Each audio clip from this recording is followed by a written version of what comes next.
Ladies and gentlemen, welcome back to another episode of the Team Never Quit podcast. As always, thank you guys for listening and watching, and please don't forget to hit that like and subscribe button wherever you get your show. So, today, before we get to our very special guest, let's kick it off with our weekly Patreon question.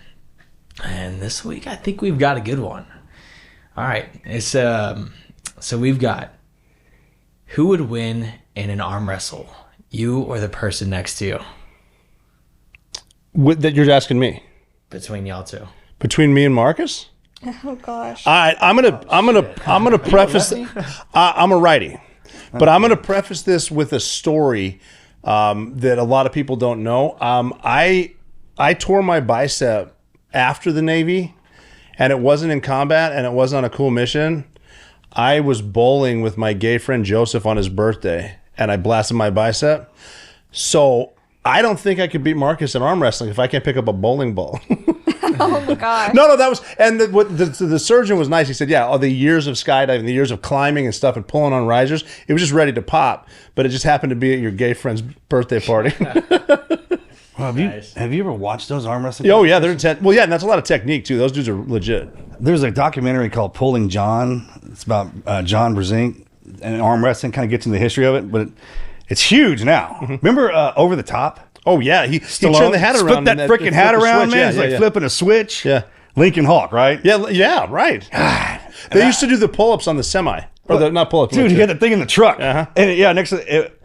And I watched that documentary on Pulling John a bunch.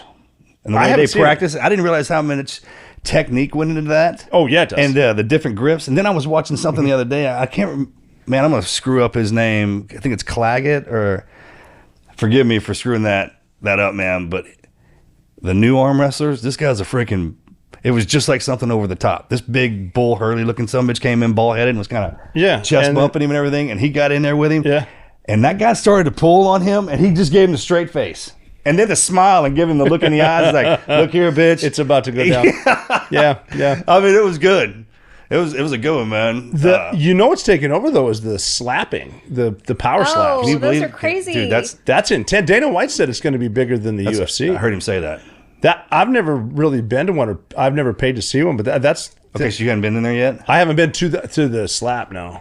Because you remember when we were growing up, or even now that we're adults, when someone slaps the shit out of somebody, I don't care how tough you are, if you get the shit slapped out, it makes that good noise. Oh, yeah. It gets everyone's freaking attention. I know some guys, that's their go-to if they get in a fight. They go to the power slap.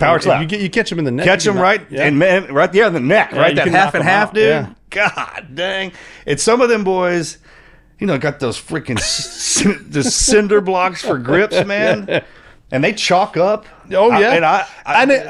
Do they flip a coin first? Bro, how do you know? I don't know. Because you're getting a hit from a pro, and they're hitting you right in the money. Like they're hitting the spot. They're hitting the magic spot. It knocks people out. Oh yeah, that's how you. It does more than that. That's how you win. That'll put you in the hospital, dude. That'll get you release everything in your body. It's like a superpower slap. Hits you good enough, you can shit yourself. It's pretty good. That's right. I have no interest in being involved. No, I don't either. I don't. I think we're at that. I kind of grew out of that phase of my life. I'm not trying to say that in a bad way. It's just like that happens. And we were UFC fans. Oh yeah, just freaking knew all the fighters. I think it's great. But I'm just having trouble getting my aggression back into watching. Well, we were talking today. It's like, man, it's great to just wake up and stretch. Yeah. A good stretch. Yeah. You don't need to kick anybody's ass. We were talking about this. It's the easiest thing you can do. It's probably the most important, and no guy likes to do it. No one wants to stretch, but that's. Well, shit. I mean, Marcus today asked me, how old are you now? And I was like, 38. Oh, wait, 48. I mean, he's sitting out there like it was nothing. 38. 38. And he's like, that's you. Well, you look good. No, 48. Okay, you look bad. Yeah, never mind. But yeah, the stretch is good. But yeah, so to answer your question, the arm wrestling, I don't know. I don't think I'm gonna try it. Were you ever a big arm wrestler? I like in high school, but nothing competitive. But again, too, it's with the technique. I got buddies that are. A couple of them. They got the big forearms, and I never got into it. No, but the power slap too. Then the Hunter, you might beat both of them. Hunter, you're an arm wrestler? No, I'm joking. Not professionally, but let me tell you something. But I dabbled. You whip my ass in arm wrestling, we'll have a talk. Come on. I'm not Yeah, scared. well, Is that what they were looking for with that question? Yeah, that's where he was going. You do realize too, there is a thing called old man strength. There is old man strength, and mine's kicked in 100%. And I knew the day it did. I saw it happen. But we do need an arm wrestling table in here. That would be. That's a good arm wrestling table. Yeah, and then the you got to need a bigger pillow for the patients to lay down when you're going to interview them. Bro, It's a great idea. Good idea, man. One of us should take it. How do you want to start this? How you want to play this one out? Well, I mean, it's exciting because we're kind of combining because I have a podcast as well, and mine is called The Operator. Congratulations. Thank you. And I was explaining earlier the reason it's called The Operator is because if you're doing anything, you're operating. If you're managing a family, you know, if you're the manager at McDonald's, you're operating. And I used to be a special operator, and I do whatever I do now. And I tell you my opinion as an operator. You tell it back.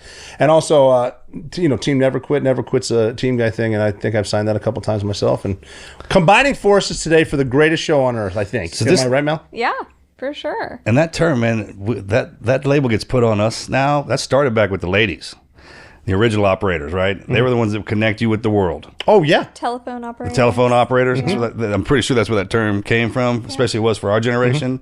And that was the one lady you had to talk to if you want to get through anything. She's plugging stuff in for Yeah. you. It wasn't like... So when you say that, man, we're not just talking about the guys because the women. No. The original operator, yeah. And that's like, we're in an age now, we were talking about the power in your hand with the iPhones.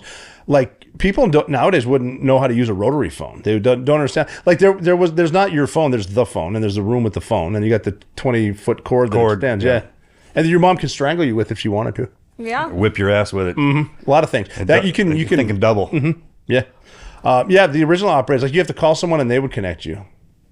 So we're doing a combined show today. Yes. We've got Rob O'Neill in the house, came all the way from New York Right. to Thanks for doing Texas. that. Yeah, of course. Great flight, too. And this show will actually release on the Operator episode. Yes, we will. And on TNQ. All right, so we'll start out filling some questions that I always thought I would want to ask you, and you can, and then Yeah. vice versa. And I didn't bring any notes, but I'm sure I didn't either. Good. So let's make this This will be a kinetic. blast then, sure. yeah.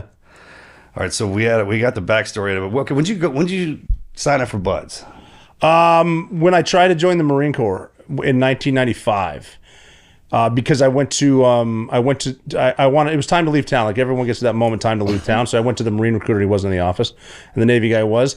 And I went in there to talk to him, and I had a dude that I went to high school with, because I went to college for 1 year. He wanted to be a ranger, but he didn't get it in writing. And he's the one that told me, whatever you sign, make sure you get it in writing. So I told the recruiter I want to be a sniper, and he said, we have snipers in the Navy. Don't worry about the Marines. Got to be a SEAL first. Didn't know what that was, but I knew I wanted it in writing. So we had the Dive Farer program, which means... Yeah, I remember it. Yeah, I can go in. And he didn't tell me that you got to go in as a corpsman. I didn't know that part. Is that what you started as? Yeah, but when I got to boot camp, so I got a chance to try out for Buds, and I passed the second try. That happened to me too. But They failed me on the first one, sit-ups. I failed push-ups. We had all those shots the day before at Cottonmouth, and I just couldn't knock them out. Dude, are you talking about in boot camp? boot camp? Yeah. I forgot about that. I forgot about boot camp itself. How bad that was, kind of brutal on some guys. Yeah. Oh, the shots and everything was boot camp. But there was that time where you go to pick your rate, and for people who don't know, a rate in the Navy is your job, and all it is you go to the second floor of this building, and there's the corpsman room, and I decided I don't want to be a corpsman. I'm going to find something else, and I just did. What's the shortest one? Well, PR. It's in Millington, Tennessee. It's like 2 weeks. You go right to Buds after that. So I went there and said, hey, I'm here to be a PR, and they let me. I just kind of talked my way. I never. PR in the Navy stands for Air Crew Survival Equipmentman. Which has no PR. That's military. We do They that. called them parachute riggers. But so then Okay. I went to Millington. I learned how to sew from a huge black staff sergeant in the Marine Corps. He told having a big man that kick your ass, teach you how to wind a bobbin. You realize there's some skill here. And then I went there and then went to Buds. But it was just just joined Butte, Montana because I had time to leave town. It wasn't as clear back in the day, because when you say when we would pick our rate, it's actually your job. It's your job. Which And they ask you that question, you would think you would have put some thought into that. But most people are like, hey, what do you got? shortest. Just give me the short. Every team guy back then said that. Yeah. And back then it was corpsman. Except Yeah. you, because you went in. Yeah. for How did August. you get in? Let's hear that part. So from my I listeners. started the Navy SEALs movie, Charlie Sheen. Like, I feel like we're the Green Berets had Sylvester Stallone and we had Charlie Sheen. Yes, we If did. you want to know what GWAT SEALs act like, they act like Charlie Sheen. Charlie Sheen. That's the plainest way I can say that. I got to show you. I have the original script from the movie Navy SEALs. Charlie Sheen sent it to me. So I was going to wait to ask you questions like Well, that. we'll go. You got cool shit. And for my listeners who don't know, this is Melanie and Marcus Luttrell. And read a book. That's who they are. So he got me pretty good. Like that movie fired me up. It got me so good that anything I could get my hands on back in the 1900s, was a magazine or the Rogue Warrior, the books, Rogue and all Warrior, that stuff. yeah. That. Even that movie. It wasn't the 1900s. That would be the 1980s, 1990s. Right. And Silver Strand. He calls it the 1900s. Oh, that it is. Yeah, Because it's the whole... Yeah, 1900s. Oh, you just made me feel really old. The 1900s back in the day. That got dropped on me. Somebody said that to me personally, and I felt it. So I was like, okay, so I'm from a different time. Yeah, I am. You realize that if we were Marty McFly, we'd go back to 1994? How about that? Holy balls. It's quick math, think. That's 30 years, right? This is the kind of conversations you get in when we're on the road as much as we are. Like, people just bring stuff up. I'm like, man, that's pretty good, dude. I never thought about it like that. Yeah, he always says 1900s, and people are like, they associate 1900s with like 1910 or something. Like how many people died of dysentery on the way out? Right. When was the plague? But if you think about it, the 90s are the 1900s. So so way back in the 1900s, what did you do? I thought for some reason, and like I didn't like violence or anything like that. It's kind of a little bitty guy and stuff like that. None of that seems true right now. I know. This is all government work. Trust me, I took full advantage of it. But when they started talking about it was the hardest training, that people die, the teamwork environment and what they do, and just the way they were saying it, the way they delivered it, I felt that. Like it completely changed the way I viewed everything. The way I started studying martial, anything I could do to get in there, what I thought, because we didn't have any information. Like, hey, study this, do this, run this, learn how to do this. And we just kind of, it was such a mystery back then. I didn't know pull-ups were hard. Bro, I joined the Navy. I went to the park and tried to do pull-ups. I could do like one. That is exactly when I found that out. Like I already signed the contract. On the screening day, I always told myself, I was like, oh, hell, I can do pull-ups. Those are easy. They're simple. Just pull yourself up. How hard is that? They're not. No. Especially with long arms. That's hilarious. You got the little guys. Same thing happened to me, man. Yeah. I was like, I can, the run and swim, I'll have to gut that up. Pull-ups, no problem. Especially, and I'd never done it all together. The screening test, I never put it all together. Yeah, that's a workout when you put it all together. If you look at the individual, the 500 swim, 42 push-ups, I think, 8 pull-ups, maybe 6 pull-ups, 50 sit-ups, and then a mile and a half run in boondockers and dungarees. That's right. That was a workout, though. Those freaking dungarees, man. I was surprised how many dudes failed the swim. We must have. This is in boot camp. 200 dudes, and I think 2 of us passed the swim. Wow. What got you? What was tough on when you first got in? Well, I thought I'd be swimming because I didn't know how, and that actually. And even when I got to Buds, I thought, well, I'm not going to quit, but I'm going to fail the swims, and that's what's going to do it. And then the mindset. I didn't have a good mindset at first. Who gave me a good mindset? Do you know Tom Donovan? He's an admiral now. He was an ensign. He was an ensign in my class, and he just got done with the academy. Really? Yeah. And that's age. That tells you that. How about that? You're at least 50. I know. But I went up to him and just being a stupid kid. I'm an E2. He's an O1, and I said, "This has got to be tough because I'm scared now, but you're like in charge of stuff. You got to be really scared." He goes, "What are you afraid of?" I'm like, "Huh, that's a good point." And that literally snapped me into okay. And he's like, "Yeah, it's just a job for these guys. It's just a job for you." Okay, I guess I won't be scared. I'm probably going to fail a swim. Fear has nothing to do with it. And then on the swims, I always get this question. People will say, well, were you afraid a great white's going to eat you? And I'm like, I'm not that lucky because I'll finish a 2-mile swim. He'll grab me, pull me 2 miles out, and make me do it again. Yeah. He's not just going to You ask a Bud student if you're worried about getting eaten by a shark, they're like, I pray for it. Please let it happen. Because what get a day what off. An ending. I'm going to have a plaque. Man, dude. We swim around looking for sharks. We know where the slowest swimmer is in the damn line. That's why we stay in line. Absolutely. That's a running joke. That's that hidden humor in Buds. Yes. Like those kind of questions. Dark humor, yeah. It's because it doesn't matter if the instructors are messing with you. Don't worry. The system will. There's something designed in there to get a hold of you. Well, yeah, the system's there, and the system works, and it's just the same numbers every time. And we know, knowing damn well from Mexico up to Oregon, there are great whites, and no one's ever been bothered. They don't bother you. They might laugh at you. They've seen us. Oh, absolutely. Yeah. I've got the heebie-jeebie thing going I remember distinctly a few times. Well, because you were in SDV too. Well, when we get out of that sucker. because it's always at night. Yeah, of course. And I don't care if you're in the pitch. If you walk into a pitch black room, shut the door, turn off the lights, it's pitch black in there, and sit there for a minute, you'll feel something in the room if it's in there. Mm-hmm. Oh yeah. If there's another being in that room, eventually you'll pick it up, and that's the same way it is underwater. Especially if someone's swimming past you, because there's those freaking bioluminescence would swing out sometimes, man. And even if you see, like, a grouper scary underwater. Oh, because everything's magnified. Everything you see is a great white shark. Was first phase, when was your Hell Week? Well, winter. No, it wasn't. Mine was a summer Hell Week. It was supposed to be winter. Beat to death. Yeah, well, they just beat you with everything. Beat you death. Yeah, that's where you get the bald spots from the boats on your heads and all that stuff. And what's crazy about San Diego, even in the summer, being from Montana, I'm like, there's no way they can get me cold in San Diego. Yes, they can. I can get you as cold as I want. That bone chilling, to the bone cold. When you're shaking, you can't stop. It's not like this cold out. Like, this is misery. And it's not as if they're sitting there going, "Oh, I'm not worried about when you get cold. That's him. Mm-hmm. Oh, yeah. I'm going after him.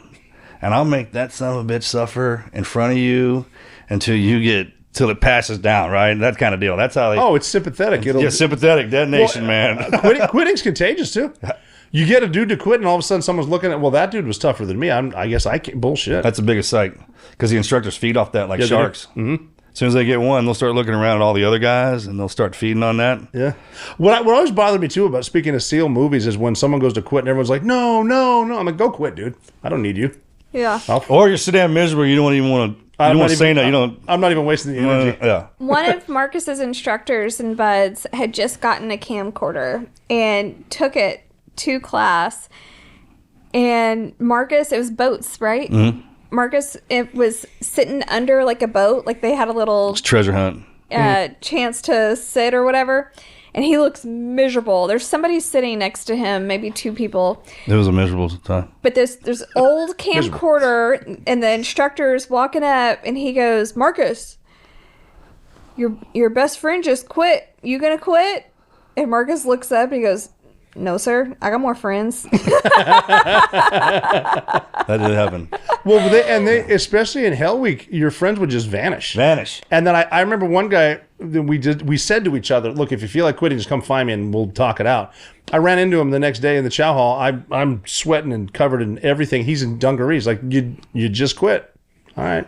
I'd see you never. Never saw him again in my life. When was your Hell Week? What week? 5th. Mine too. Yeah.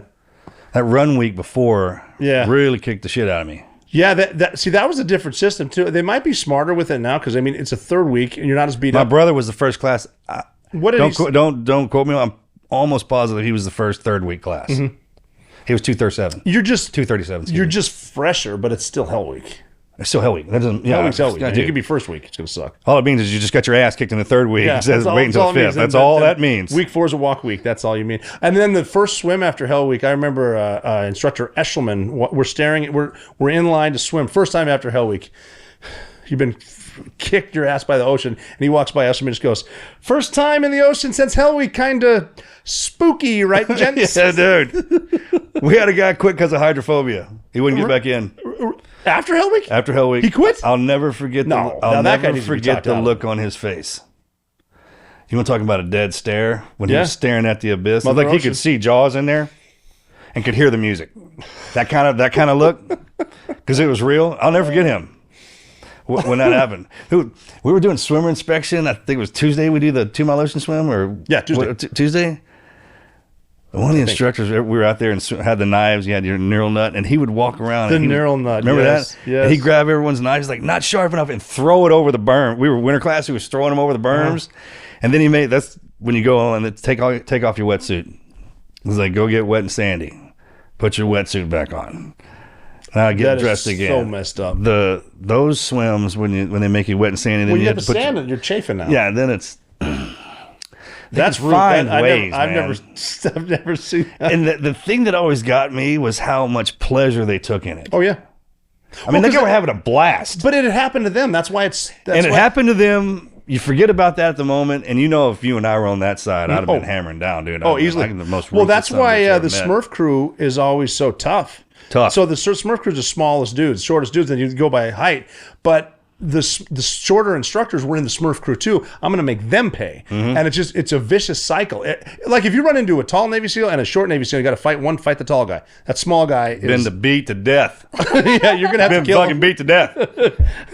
That's a real thing. Yeah. That's a real thing. They even got their bow. They got a Smurf on that, painted on the damn thing. And if they're too short, they'll put one was a coffee can under the tied a coffee can. One kid had that tire. I've heard some good stories. I did too at short because we had the dirty name, and that's a tough obstacle for short guys because you got to get on a log, jump up, hit it, get on that, jump up, hit it with your chest. And I was talking to a guy the other day, and I was like, "What?" I think it might have been Will Branham. He wasn't in the Smurf crew, but I was like, "What was the worst one?" He goes, "The dirty name," and I said something like, "Well, you're not short." And he goes, "Yeah, but I had broken ribs." I'm like, and. I mean, the stuff people put when people quit buds, it's not because this is hard. It's like I'm tired of the broken foot. I'm tired of the shin splints. Yeah, it's that kind of stuff. I'm tired of my dislocated shoulder. I'm tired. But like guys like Will, then I think it was Will, but like broken ribs and you're doing the dirty game. You can't ask for a day off. Bro, when this obstacle's so gnarly that the instructors park over there. Oh yeah, that's where they park. And it's extremely entertaining to watch the new guys have to do this. It is awesome to watch. And you can hear ribs breaking. You ever hear a rib break? It's loud. And especially, they call it the dirty name because of what comes out of your mouth when it breaks your rib. What? That's how I got that name. Yeah, Hoo-Yah Logs and the dirty...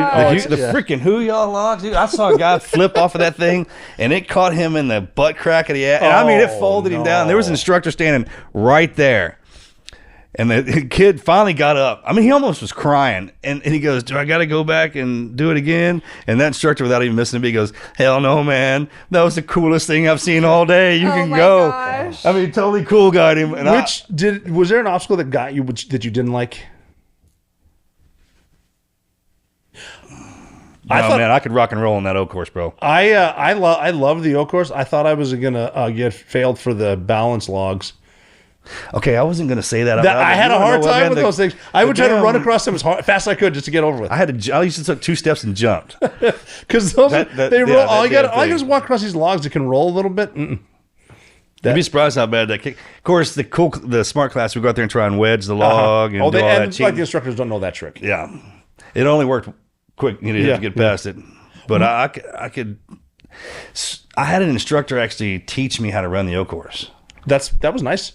It was, man. It was. What, did he pull you aside, or did you? Yeah, really. There was 4 of us. There was 3 officers and me. I kind of got lucky with them. They were trying to keep the officers. The broken off. They were great. They got busted up, so they keep those guys around. And I just had happened to wander into that crew, man. And he's like, "Come with me." And he taught me the trick to the weaver. The weaver. Yep, I got instruction on that too. Man, the weaver's you need to know technique. You got to have your technique on the weaver, man. And of course, the commando climb and all that stuff like that. Because I was taller, I could rock and roll on that. Yeah, I didn't mind that at all. And the dirty name, I could hit that with my feet. The dirty name was simple. I enjoyed it. The balance logs and then the spider wall at the end just because forearm. Well, I love the cargo net.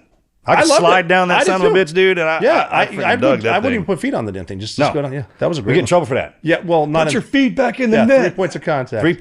We did have a dude sand dart off of that and off of the Slide for Life.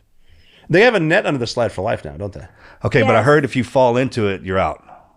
Okay, that's good. That's fine. When they told me that, I was cool with it. Neck. Okay, that's fine. I was totally cool with that when they said that, and I didn't know. That's a relatively new I didn't know that. Piece of information I got. That if they hit that net, they're out, which is fine. Because I had a guy, Conan Dunn was his name, and he looked like Conan. I'll never forget this dude. He fell from the top, hit the bottom. Instructors thought he was dead. He just stood up, shook it off, and was like, "Oh," and walked away. And then I think the next time we were running it, some kid fell and broke his arm and his pelvis. He had hit one of the kickstand casts, and his mom was picking him up. That's how tough this dude was. That first one, Conan. Oh my gosh. He's a beast. Yeah, and if he fell off, does that count? Like you pass? They let him go. They didn't even. But he took it. He took the fall, man. He hit the ground and he knocked the wind out of him. He's like, he finished it. Yeah. We were just like scared to death. This is like back in the white shirt days when you didn't know what the hell was going on.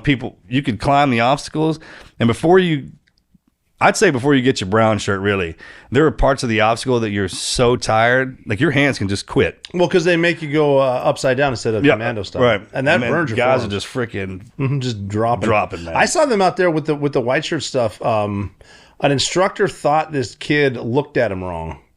And he made him he made him bear crawl and low crawl from the O course to the ocean and back until he quit. And the only reason he quit is because like he physically broke him. Yep. Like his body was broken. Oh my gosh. Yeah. During Marcus's Buds class, Dick Couch was following it and wrote a book about it. Yes. What was that called? Warrior Elite. The Warrior Elite. Yeah. I didn't realize that until just a couple of years ago. And I was looking through books in his office. I was like, this says class 228. And I sit down and read, and I'm like, oh my gosh, this is about your Buds class.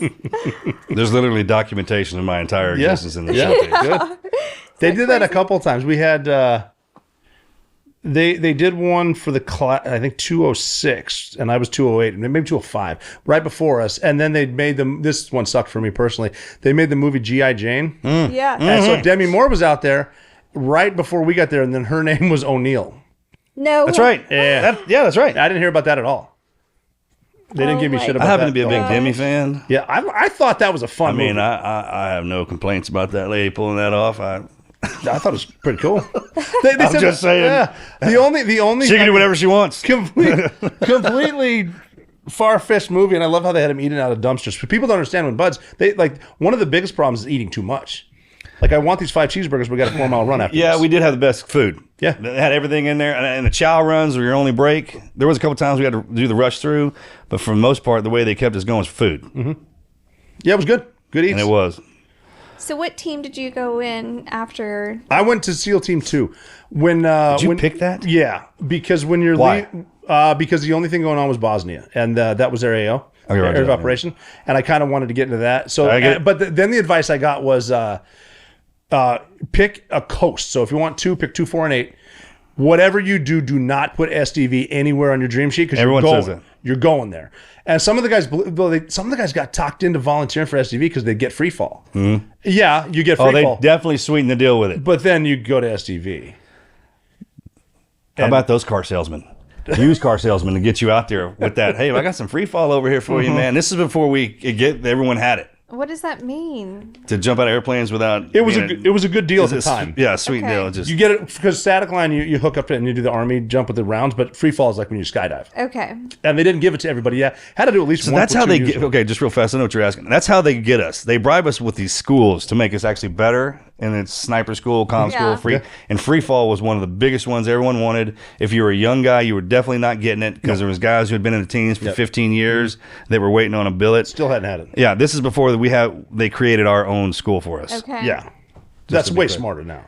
Correct. Absolutely. Yeah, we streamed. Yeah, it was just a good deal. I think the big 3 when I went through were free fall, sniper, and comms. Yeah, That's the 3 that you need. And then breacher took over once the war we got started in, because then you got to breach everything. Was Rudy the master chief there? He had just left. I've got a good Rudy Bosch story because he was the CMC, the Command Master Chief for 26 years. No one knows that. But not just And I was like, he wasn't when you in for say 26 that- years. He Right was the on. Command Master There. Chief for 26 years, right?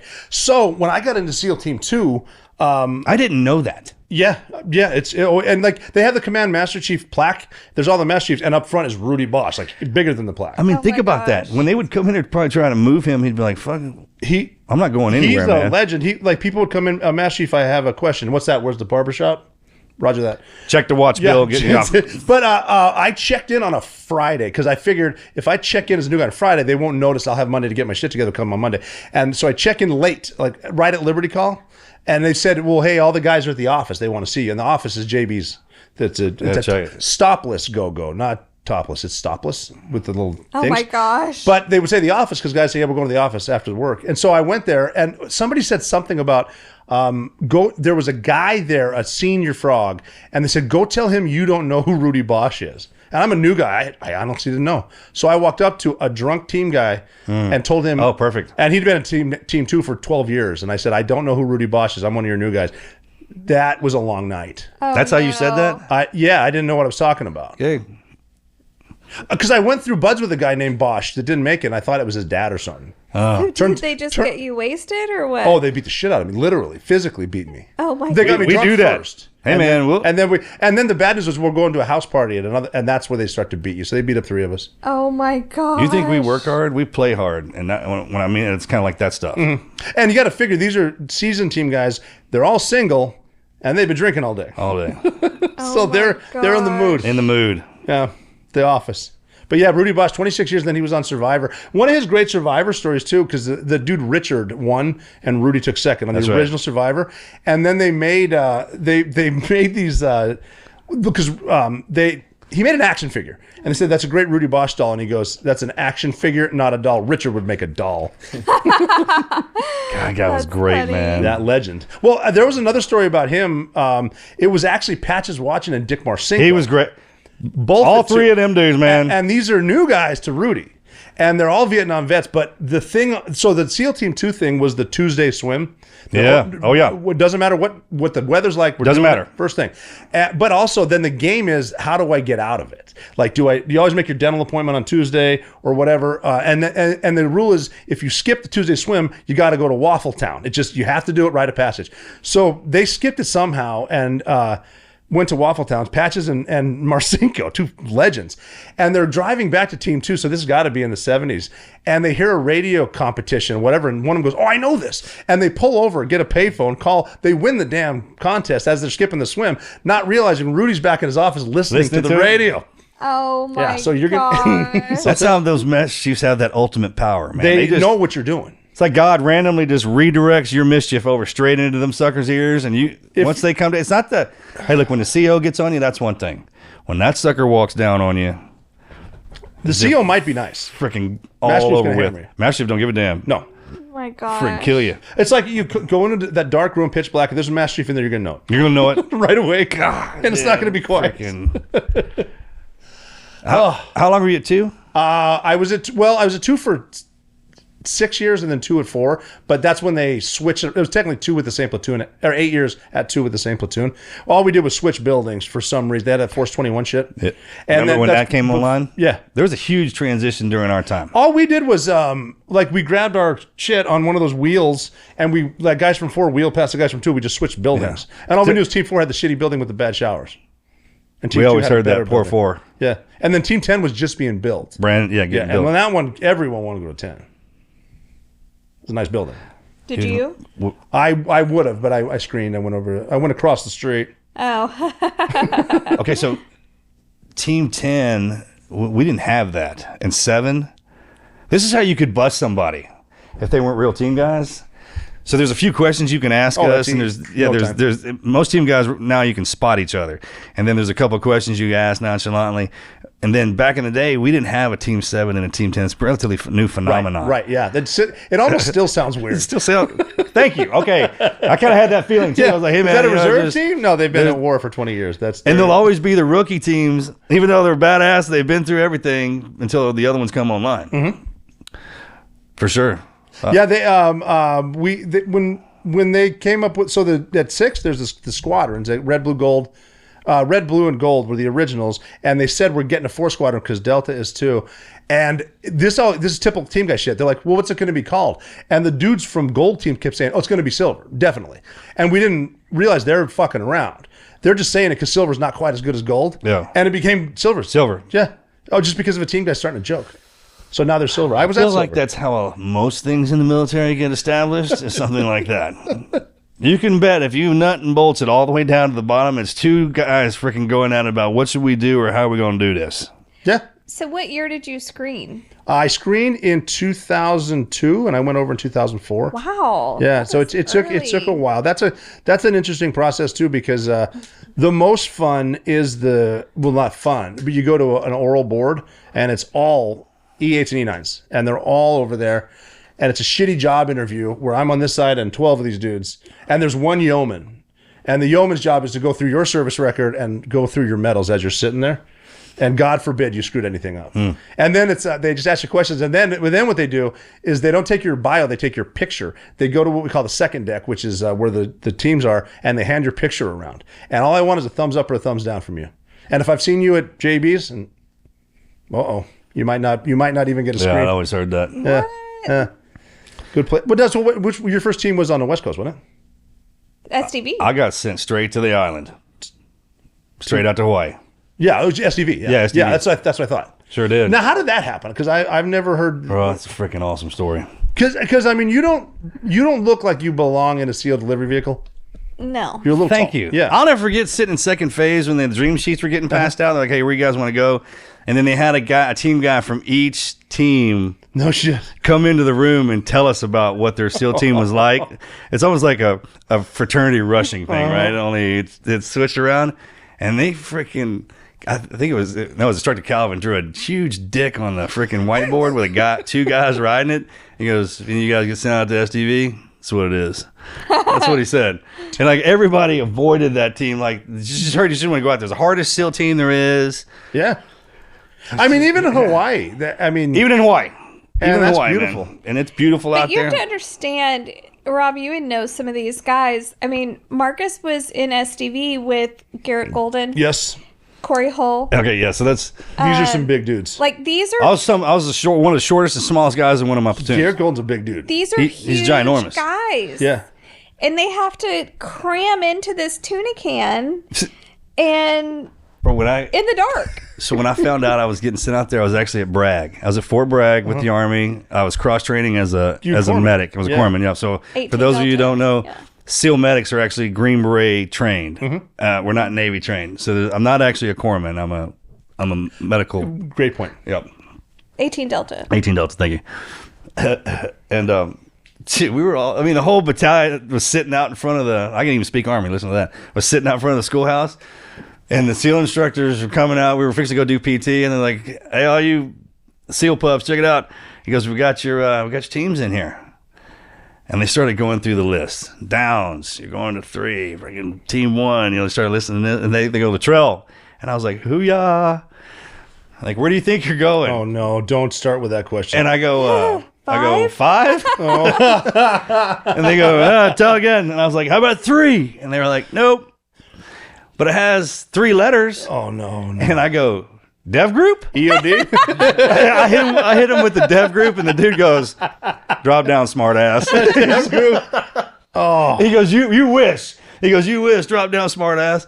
And I was like, all right. And they go, SDVs. And I was like, sweet. Is it at least Virginia? And they're like, Hawaii, aloha, motherfucker. And then that was it. And I was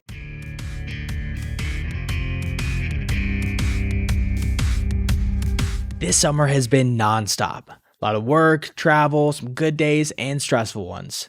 And through the chaos, one thing has become clear. That's that hydration makes a way bigger difference than you'd think. That's why I've been using Drip Drop, and it has easily become part of my daily habit. It's doctor developed, science backed, and it works fast. The formula's got a perfect balance of electrolytes and glucose. It's 3 times more electrolytes and half the sugars of a typical sports drink.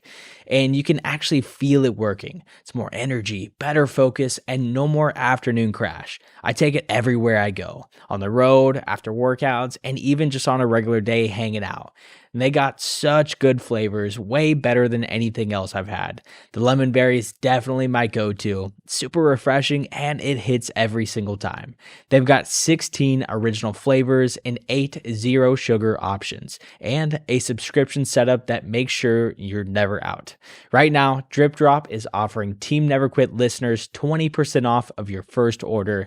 Just go to dripdrop.com and use the promo code TNQ. That's dripdrop.com, promo code TNQ. Go stock up before that heat really kicks in.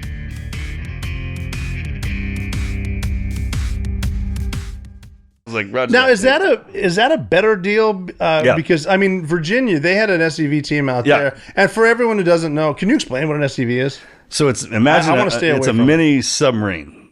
Take a submarine and shrink it down. Only the difference between a submarine is it's dry inside and you can move around, and the STV is completely full of water. I feel like that's not really a good way to say it because the submarine is so huge that you think a mini would still be big. Yeah, this one's about the size of 2 golf carts. This is small. This is a tiny, tiny Or vehicle. 2 of your large TVs in your house. Imagine cramming a bunch of us in there. And like I said, when I got out there, they were Poland guys. And my first platoon and my sister platoon, I was one of the smallest guys there. They're freaking animals, man. How did they work that? Who came up with that? So I Nut to think butt. somebody got pissed off at the recruiter, and they just started sending. I mean, from our chiefs down, everyone was freaking or giant out there, and we had the best time. We're stuck on that island with each other. We're all we had, that's, man. That's the good part. Bro, surf PT. Yeah, good. Board shorts and button-down shirts and flip-flops, man. That was uniform. But so you got the 2 dudes in front that are driving and navigating. Yeah. And then how many? 6 guys or 4 guys in the back? Dude, but you're not doing anything. You're just sitting there talking freezing. about ultimate torture. Yeah. I tell people, so if you got one of those deep freezes in your garage, like your grandma, the big white suckers, fill that sucker full of water, crawl in there and sit down for 8 hours.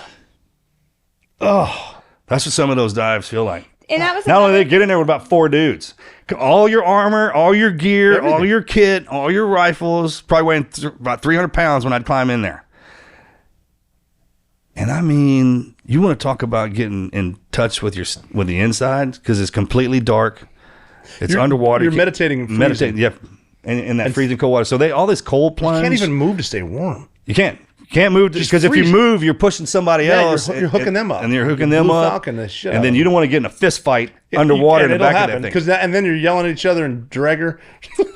In the pitch blackness, the only thing you can see every hour is there's a little bitty red lens light that comes on. And that's all that is to see if we're alive. And then we hit the button back, and there's one up front that it pings off, just like a little red lens light, and it lets them know that we're alive. Every hour. For every hour. Yep. And that's all you get to see. Well, because you're down there for like 8 hours, right? I think the longest one that I ever ran across, and it wasn't me personally, I didn't do this, was 14 hours underwater. I've heard that. Yeah, 14. And them dudes were hard. Why don't we simulate it? Like, let's just simulate you're in here for 10 hours. Because if we have to at war, I can do it. I don't need to train that. Okay, so that's... Did anyone bring that up? That was the new guy complaint of the day. Well, it's smart. Smart, yeah, absolutely. But the old guys have done it, so, okay. The point, the only thing, and obviously lessons learned. So when we would say that, then the chief's like, okay, get your gear ready, balance your rucks, and let me see you do it. And then something would go wrong in there. It doesn't even have anything to do with us. Yep.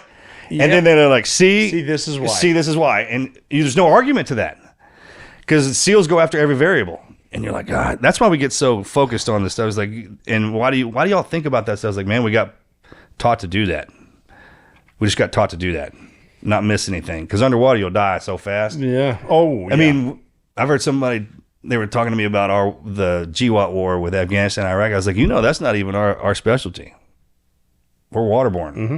I was like, we're just thankful that the Marine Corps and Army let us play in your war. That's actually a great point. You know what I mean? Yeah. We're not even supposed to be there. Now, in your defense, though, what a lot of people don't know is SDV actually has probably the best recon surveillance in the Navy. Yeah, hands down, period. Top in the military. Yep. And a lot of people don't know that because they've brought up Red Wings. Why was SDV up there? It's like, well, these are some of the best snipers we got. Yeah. Our reconnaissance platform, eyes on. But a lot of people don't know that. And I know people here. We'll set some records straight. SEAL Team 6, the best there is. Yes, I challenge anybody to walk up to any SEAL and say which one is the hardest freaking SEAL team out there. Hold on, man. Let me move my mic for you. I didn't even let you finish your sentence. Go ahead, Mr. Rob. SEAL Team 6. SDV is the hardest, the most hardcore team you can go to. It's so hardcore, Navy SEAls don't want to go. It's that bad. Thank you. But again, too, I mean, the record straight and on that. And also, He's like Mike Drop. And also, SDV Yeah. is honestly one of the teams that has most of the classified shit. Too. Now, yeah. And people don't know it. Like our shit, you just know it. But like we had a dude come to Red Squadron at SEAL Team 6. He had a Silver Star. And I said, "Oh, is that from Iraq or Afghanistan?" He goes, "Nope." I'm like, "What have you been up to?" And it's like, "Well, there's other stuff." Walk down the hallway. See what's on the walls. Because we don't do it by individuality. No. That's not how we get awarded. We get awarded from, it has to be a big thing. What do you do in the back for 8 hours? You just count? Okay, so the first couple times when they put me in there, because I was a smaller one, so they would put me up my back against the canopy and put the bigger guys in front of me. And then oh my God. The first year, bro, they were trying to put me in that freaking boat one time, and the guy, the instructor put his foot on my throat, pushed me into the damn boat. Oh God. Closed the canopy over my head. My right arm was behind me and had my hand on my spare regulator in case the one in my face got pulled out, which happened all the time because the guys in front would move. Yeah. That's why you can't move. You have to sit perfectly still. Because any part of your gear reaches up and grabs my air source and pulls it out of my mouth, it's so dark in there, and I can't move to get something. That's physically impossible. That's crazy. It's the most terrifying thing you've ever. If you're claustrophobic, if you're scared of the dark, scared of shit in the water, which I was, this is where they sent me to get over that. And I'm talking about, I spent more time in that tube. And then the funny part about it is when God pulled me out from underneath the water, he put me in another tube in a plane, millions of miles doing all that. It's like, I couldn't believe it. So the first time I got in there, I was terrified. And it took about a year to get over that, thinking like, I'm going to die. And then you get to the second year, is like, so what if I die? And then the third year is like, please let me die. Please let me die. And then the fourth year, you don't care. And then the fifth one, you're a badass. And that's kind of the cycle, man. And everyone's like, how do you guys keep getting back in there? I was like, because that dude right there does. Yeah. That's what it is, too. That's why I fought for the guy next to me. Because that son of, I like him so much, dude. And I tell you what, during the sub-ops, and we got to see things that there was no way any other human being on the planet of Earth would have been able to see it unless you do that job. Because when the sub would leave us out in the middle of the ocean, when I'm out in the middle of the ocean. Okay, that's cool. Yeah, and it was pitch black, but there'd be a full moon coming down, and you could see that hitting the water, and we'd just be out there floating, just 6 of us in the middle of the drink, thousands of miles from anywhere, waiting on that submarine to come find us. And when you're in a position like that, it's like being on a foreign planet with things swimming around that can kill you, and we're all we had. And it was one of those, hey, bro, I freaking love you moments, man. Like, yeah, just wanted to tell you that. How funny is it if you think about that? Stuff that people are afraid of: claustrophobia, the ocean, water drowning, and pitch black. Sharks. Just the fear of the ocean itself. So you're claustrophobic, but now you're in a spot where, okay, at least the water's 5,000 feet deep here, and it's dark. Right. You don't know what's below you. And you don't have any idea what's down. You can't see it. People are like, what if you get hit by a shark? Don't worry, you won't know. You have no idea. You won't freaking know, man. No. We're talking about ultimate predators in their arena. Yeah, these are apex. So I used to have a reoccurring nightmare when I was a boy. I was on the Titanic. And when the ship broke in half, the propeller coming out down. Yeah, remember that. That used to give me the freakouts. And the first time we had to swim up on a live ship in second phase when they did that to us, that in the daytime during the FAM, I was fine. But when we went up there at night and you see the demarcation line of what you think is black, like when you stick your hand into what dark, I'm not talking about black, I'm talking about darkness. And there's the noise from the ships. There's 5,000 gallons being sucked. Dude. I mean, you really cling to your buddy. You're like, hey, man, are you sure this is our job? Yeah. Because on TV, it looks cool. But when you're down there in that shit, I mean, you're this little bitty thing where everything around you is designed to kill, not even kill us. It doesn't matter if you get in its way. It doesn't care. Well, and it doesn't seem like it would be legal to do something like that. Like, this is obviously putting my life in extreme danger. I don't think you realize at the time because you're with your buddies and everyone's just doing it. Yeah. And then you get so scared when you're in there, you want to get out of there, but you can't come back with empty-handed like you didn't do your job. So you stay in there till you get it done, because the reward when you get out is them guys standing there going, good job. Yeah, that's the reward. That's the reward. I've heard stories of dudes too, just not in the STV, but on combat dives when you got your compass and everything. When we do ship hull FAMs or whatever, getting under those big ships. I did a dive on the USS Iowa, which is a battleship from World War II, and then the Saratoga carriers next to it. You get under there, and this is in the daytime, and your compass just starts to go because of all the metal. And if you don't know how to follow seams, you get stuck under there, and you're going to run out of air. So kind of join the SEAL team so I wouldn't have to do math. Yeah, there's no math in engineering. Yeah, especially in some kind of hardcore capacity to where you had to know how long a seam or a strut was. You better know. But then when I got into the SEAL teams, it was exactly what I had to know. Not only that, I had to do it underwater. Yeah. In the pitch black. So you're feeling and you're counting these things. And if you get turned around under some of our boats, you'll die because you don't have enough air to get out. Yeah. How about that? And you go in there before we go underneath the boat. You look at your buddy, and our depth gauge or our pressure gauges are right on our chest. And he looks at you and he's like, "Good to go." And JJ used to look at me all the time, and be like, "I don't know, man. You might not make it." Oh my gosh! And then you go, and then he'd do that to me, and then you go. And if you die, man, we both die. And the thing too is because if you're breathing straight oxygen, the more adrenaline you get, the faster you suck it down. God. And if you're dead, it's like, well, how exact do I need to be on these seams? I don't know. How bad do you want to see your parents again? That's it. What? Oh my God! And let me tell you what happens when you breathe that rig too hard. You get to it. Okay, so that's exactly what happens. You get so excited that it pressure your breath starts to pick up, and that rig is designed to kill us when you do it that fast. Like you'll get into this breathing pattern, and it'll make you breathe till you die. It's a sweet gig. They call it a Widowmaker. How about that? And we put that damn thing on every day. Every day. One of my favorite things, though, once I got to the elite position of diving supervisor, I was able to stand out there, and what you have to do is you give people their checks before they get in. And when you're breathing straight oxygen, because it goes out at an exhalation, it goes through a scrubber, soft lime or soda-sorb, comes back up as O2, so you breathe it. But in order to get pure O2, you need to purge out the nitrogen. So you have guys stand there, they're swim buddies, and you inhale, and you have your mask on, exhale through your nose, it comes out your mask. You have to breathe it out. You have to breathe it all out. And then, so now you're done, and you're going to be finning in the complete quiet for the next 4 hours. And so what I would do to guys, I check them out, everything's good, and go, all right, guys, you're going to have a good dive. Oh, real quick, rising up, push them in. So they're singing Eye of the Tiger for 4 hours. Oh, my gosh. Just spinning. And you can't stop. And then you argue with Let me tell you something, you can hear them doing that. Yes. Underwater, that's what you can hear. hear. And I mean, I've seen guys. When you argue with each you other. can hear them saying, shut, quit humming that damn song. I'm in pitch black water, you can't see the dude, and you're actually touching him, but you can't see him. That's so funny. Yeah, and you got when you're diving to not in the STV because I've never done that, but when you're going up on a ship that's docked, the closer you get, you can hear the barnacles clicking, and you can it's like being in a place where you can tell something's there. You're swimming up on a huge ass ship, and then as the driver, you locked in and you're staring at a depth gauge and the compass counting your kicks because you can't use GPS down there, and so you're doing all this shit, and the guy above you now, he's got to put a hand above you and his hand out because he's going to protect you. He's the one reaching. He has to reach into So now you're swimming like this, hauling ass, hydrodynamic. This asshole's up here. And so you're like doing this number, and you got to make sure he doesn't hit the ship. Yep. And I've done it before where I kind of slip up, and all of a sudden he goes head right first into it. a Navy You can ship. hear that too, Boom. man. Ding. And then he yells at you. That is But terrible. it's silent. There's no air. So even the fish, they just think you're a clumsy fish because they're scared of the air true, sometimes. Yeah. Oh, We sneak up on them all the time. That is terrible. That was one of the coolest pretty things when we got good enough to do that, when you could sneak up on fish. Mm-hmm. And then they just thought we were a part of the system down there. So what was Hawaii normal day at work? What was that like? It was awesome.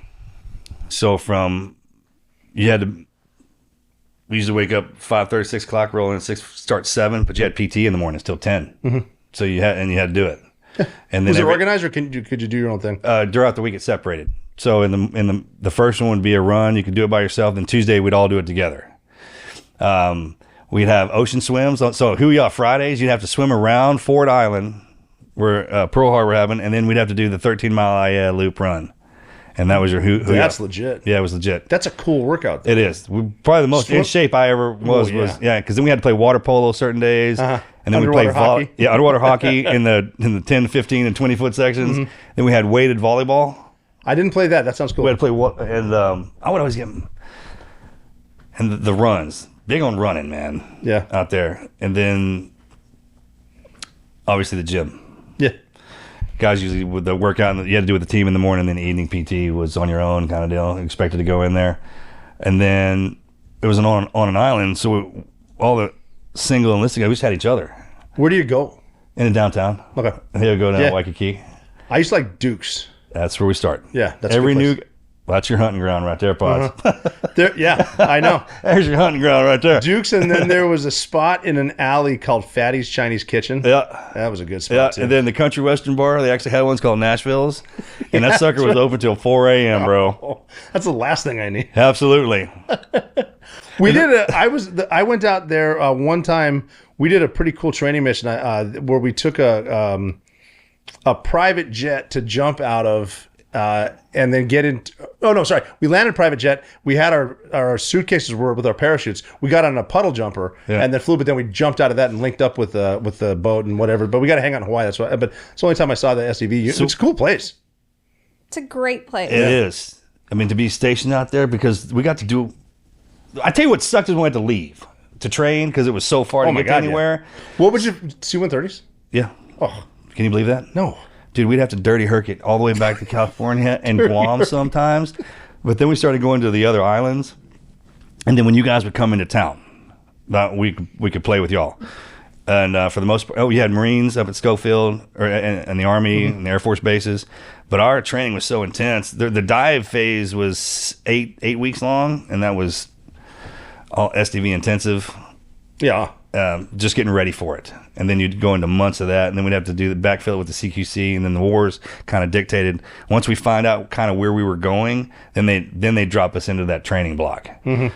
But because we are a waterborne platform, they always made sure we were ripe on that. Good, yeah. Well, that's what we were too. And guys would bitch about it, but then now when you're at our age and you look back at it, I'm glad, like you see the skippers actually know what they're doing. Yes. And you take that for kind of granted when you're a young kid because you don't give a damn. Yeah. Yeah, it's the old Seriously. man. I mean, yeah, what's he, like 70? What does he know? yeah, knows everything. I'm just doing my thing, you know what I mean? He knows everything, and he's only 38. Yeah, and out there when I got to SUVs, we had the best skippers. Mm-hmm. And they were freaking hardcore. When I checked on it, was Thompson. Okay.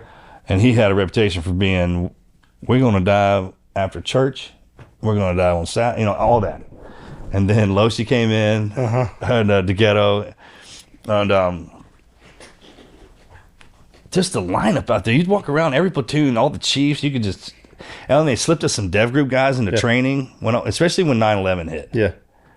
I mean, this is when we really started For like close doing all that reconnaissance. When you guys got y'all's deal, once kind of orders came down on what your job was, like staying in your lane, and they were like, well, obviously you guys are reconnaissance. Well, right. we started hitting that hard. They would take us to the Big Island to simulate Afghanistan, and the Big Island was worse.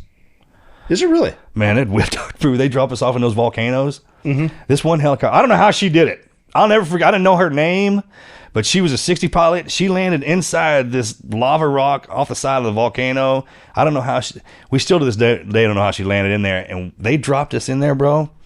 We're in for fucking 4 hours trying to get out. Oh, gosh. Guys were so mad. Her rucks were about 100 pounds. Guys were so mad. They were like, leave it. Just go. Somebody get in a fight. What's the because the mountains of Afghanistan are no joke. What's the difference in like texture as far as so it was that difference between that porous rock, which you can't slide down, like you can't touch that without it'll rip your gloves right off, kind of deal. So that's that real slow movement. When in Afghanistan, once you get good at bounding, then you can move. Once you know how to move, like Billy Goat, wow, see those mountains and you can get it. The lava rock's a little different. Yeah, I'm sure because it cuts everything. It's just every edge is a sharp kind of deal. So it just sucks. It sucked. You know what I noticed too? Well, like you said with the water stuff, like we always were training on the hostage rescue at sea type stuff, which is who else is going to do it? Like that's our thing. So we do it a lot, and we train it. We'd never done it before. 1980 till 2009, it hadn't been done one time, and we've been training up on it. And what we really realized on the Captain Phillips rescue was the training scars, because you do stuff like this is the way we've always done it. If you don't do it for real, there's safety aspect, and I think we get a little too safe in training sometimes. You need to put it out there. One of the things I noticed though, other than the shitter got full on the flight over because they had put one shitter in a C-17, and that's a different story. But I was the lead jumper on that and we've done this. Parts of the story though. That's a great part. I can tell that story if you want. But when we got there, because we jump off the coast of North Carolina all the time. And there's safety boats on the drop zone on each corner, and they're spinning so you can see the water being churned up. This is our drop zone. We jumped out because we sent the boats out, and then we did a racetrack. And then I'm the lead jumper. I jumped out. There were no safety boats, and I couldn't find anything. So that's different. You need to find those HSACs there, and it's a day jump. Yeah. So there's a glare of the sun. That's how you need to train. No safety boats. Put the boat or have the boats out there, and you jump and find them on the way down. And you've only got about 5,000 feet to find them. No, you said something good. I'm like, hey man, safety will kill you. Yeah, there you go. That's brilliant. Safety, and it sure will. I never thought about it till you said it like that, man. But look, there's stuff that happens to us out there. Yeah. The safety boats safety gets in the way of it. Yes, it does. Well, I want to know what it was like when how'd you hear about Dev Group?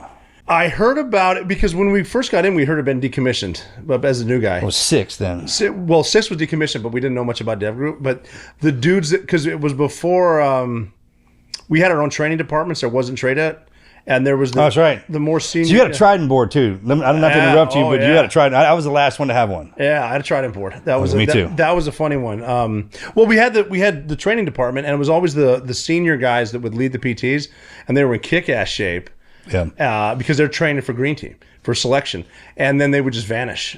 And then it's like, okay, those guys are going over to 6. How about that? Even in our community, man, guys, we didn't even know. They would just vanish over to that team, and really never see them again. Never see them again.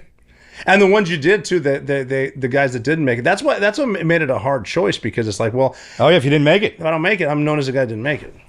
That's a thing. Yeah, we keep track of that. I know. You take your Trident and you bet I can make it. basically. Not, I mean, and guys, that's what that is. There are guys that don't make it, and they're great guys. That's fine. But it's... You know why that hurts? Because that's what they say to us when you don't make it through buds. Yeah. Like, there's a lot of great dudes. Doesn't mean they need to be SEALs. Like, there's a lot of great SEALs. I guess so. But, I mean, well, Green Team's funny because it takes one bad run. You could be having... I remember... Dude, I always heard that, man. I was having one of the best... CQB is the hardest part of Green Team. I always heard that, too. And, like, you do runs all day, then you... Like, you do house runs all day, then eat chow, and then you go to the range. Next day, you go to the range, eat chow, go do runs. And you do 6 runs, maybe. And I'm, like, having the best day of my life. I'm like, I got this. I got the, cover your guy's back, angle man, corner boy, all this stuff is great. And then I remember I went from having the best day of my life to they had me carrying a broom because I'm so unsafe. And I don't even know what the hell I did. It's one of those things where they invented a mistake that you didn't do, but they punished you for it. And the whole point is now you're carrying a broom today. Yeah. And the whole point of that is, can you get over it? What? They're just Team guys can fuck with you, dude. I mean, and it's like, you didn't even screw up, but we're punishing you. Yeah, it's like being back in buds. But they get you in your head. Like, what did I do wrong? It's like failing room inspection. The fucking room inspections are hilarious. But at the time, you take it so serious. I thought that was the end of the earth if we failed anything. Yeah, no, you're gonna fail it. You got to understand when that mentality in buds. When I would look at those SEAL instructors, they were the most lethal, smartest men on the planet. You didn't talk back to them. You didn't want to be their friend. I wanted to be like them. But I was intimidated to ask them questions. Anytime they came around, you knew they were going to throw you a beating. Anytime you see one of them, even out of your peripheral, they were looking to toss you a beating, man. I'd see them out in town and be afraid of them. I'd run across the street. I don't want to walk in front of that guy. But the room inspection is like, when you look back on it now, it's like you failed me for sand on the ceiling. Like, come on. What'd you fail for? I had water in my toilet. Yeah. Well, they come in with hands full of sand. Hands full of sand. Well, I remember the dudes too. Like, they would spend all weekend cleaning that room, stripping and waxing, buffing and waxing. But it's like, dude, like they were rebuilding it. Have a good weekend. You're gonna fail. Take your ass whipping on Monday and get over it. I saw one time this kid. He was like that. So meticulous on his boots and everything, and they actually passed him one time. One time they passed his roommate quit first phase or something like that, man. And we always ask, like, why do you up in the middle of night, 3 a.m. still in there doing that room cleaning, and he's like, I don't know, man. It's just I do that. That's the way I do it. That's the way I do it. Yeah, like every guy's different. That's what you see. Yeah. Oh yeah. That's what you see there. Did you have a theory on that place called AB Brights? Was that around? Is it still around? I don't think so. But someone had it in there because that's where they sent everyone down there. The AB Brights was a place you had to go, and you had to go there to get your every starched uniforms. Team guy had to own that, right? Someone's getting a cut. Somebody got some kickback for that. Because it seemed like they were charging a little. The extra. van would show up. Yeah. Into the main compound. So they're getting something. When no one else is allowed into the compound, this freaking van. AB Brights was. Up, yeah. Damn right. Or someone just hitting one. Did you have greens or camouflage? Greens. Yeah, me too. Yeah, the greens were that was another rite of passage too. I think too, because I think camis are easier. That's how you knew the third phase boys. Oh yeah, they're the camis. That's right. Yes, they brown shirts and the camis. The brown shirts and the camis. Even back then, I thought those were the cool guys. Cool guys. It's like, you don't know shit, dude. Isn't that funny, dude? Yeah. If a third phase guy rolled up down the road, you'd be like, oh shit, there's a red helmet. That guy must be he's an awesome. He must be the best ever. Best ever. Not like me, the second best Navy SEAL ever. Yeah. Isn't that great? That's probably the best line. Marcus was telling me today about, hey, were you the greatest SEAL ever? Nope, second best ever. I'm the second best SEAL there ever was. That gets us out of so many things. You're going to hear me use that now. Yeah, dude. Use it. It's you're welcome to it, man. Anytime I need to defuse a team guy, I hit him with that. Because you know our boys, man. They can beat on your chest, man. But we were saying, too, earlier, just intriguing was safety will get you killed. That is true. Yeah, I never heard it said like that till you put it out there, but that's a great way to do it. And now what happened was I started thinking about all the safety stuff that we go through, certain pipelines. I'm like, man, some of that stuff got in the way. Mm-hmm. You know, having to that first gunfight, prime example of what I'm trying to talk about is like I was trying to jam my mags down my shirt instead of fighting. Because of a training scar. Training, yeah. We used to do that, didn't we? Yeah. I forgot about that. That was in one of my debriefing points when the Air Force pulled me in and did my JP8 debrief. Yeah. They're like, what were your lessons learned when I was going through SEER, when the SEER guys got me? And I was like, I'll never forget in that valley trying to shoot and then changing a mag and trying to put it down my shirt. And there were so many mags already in my shirt. I had it because my blouse tucked into my pants, right? So we were always taught to jam down. Yeah, I remember that. And I was trying to jam a mag in and it wouldn't go in because the other ones were getting in the way instead of actually going online. And in my head during all that, I go, why am I trying to do this? Yeah. And I pulled my blouse out and dropped all my mags. And can you believe that? Yeah, I can. And you wouldn't even know that until you got into that that's situation. the muscle memory of training. That's the whole thing. Even on a static range, when you do a mag change or you drop a mag, you don't grab it. You just leave it there. You got to get the gun up. Even in a gunfight, if a buddy's hit, you got to win the fight first. Yeah. I mean that has to be taught. Yeah. Don't worry about that sucker on the ground. If he falls right in front, so what? Yeah, you got to win. You ass better keep going. You're going to be next to him. Yeah.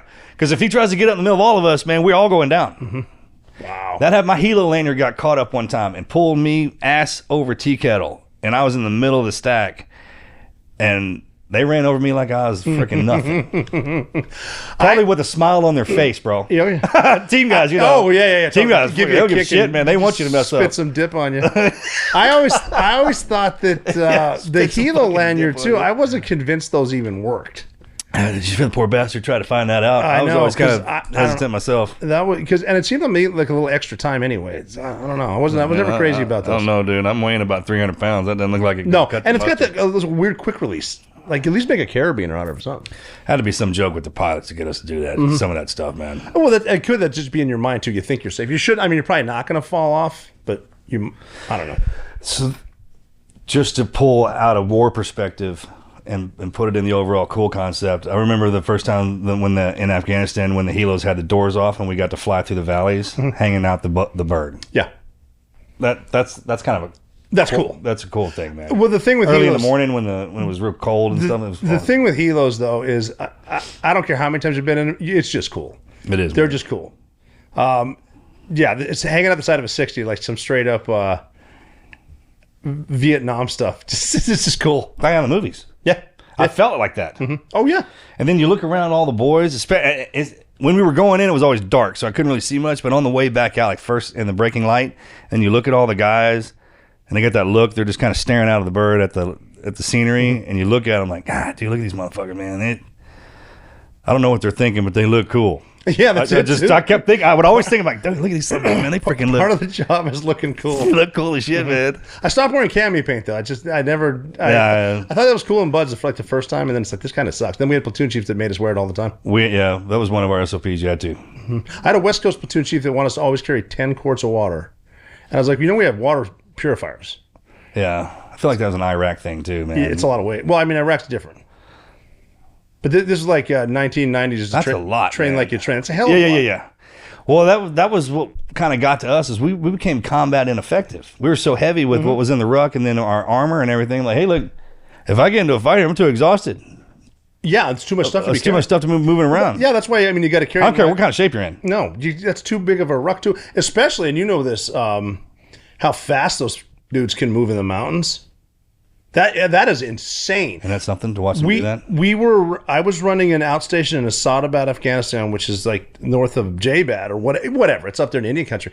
And I had a dude with me who was a collegiate track guy. And one day on a boring day, we decided we're going to have a ram fight and we're going to eat shawarmas and then we're going to have a relay race up and down this hill. And this collegiate runner could not beat dudes in flip-flops. And in a man Not even dress. close, probably. Not even close. Those dudes can run up that damn hill. With their mouth closed. Yeah. And they don't drink water.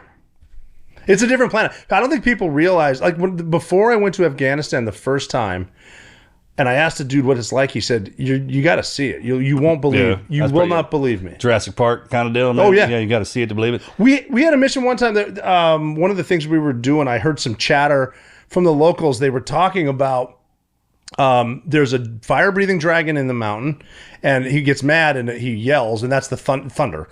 And but every morning he wakes up and he spits a jewel in the sky, and it's the sun. And he goes, the only way you can kill it is with a German-made B-52, which isn't a thing.